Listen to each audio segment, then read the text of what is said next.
Kentucky lawmakers will be returning Friday for the first of the final 2 days of the session. Yesterday was the last veto day. Lawmakers will return to pass bills and possibly override some vetoes. One of the bills vetoed yesterday was the Safer Kentucky Act. WKYT's Phil Pendleton spoke to people for and against parts of that bill.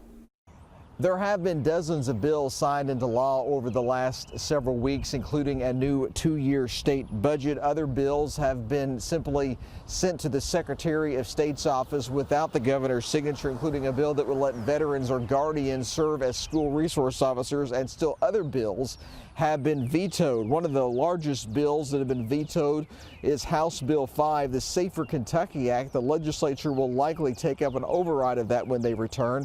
Governor Beshear says there's a lot to like in that bill, and calling for the destructions of guns used in murders and making carjacking a crime. But he says he does not like the bill's provisions dealing with homelessness. He says he's concerned it will criminalize that.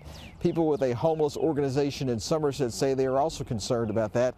The prosecutor that serves this area says there are parts of the bill dealing with crime that he believes will make the state safer. Our organization doesn't condone people trespassing or necessarily street public camping.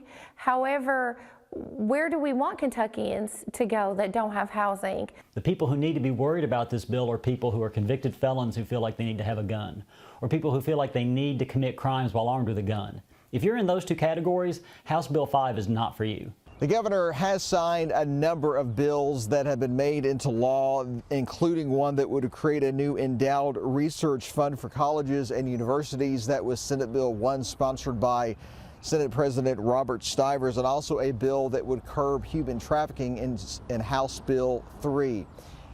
In Pulaski County, Phil Pendleton, WKYT.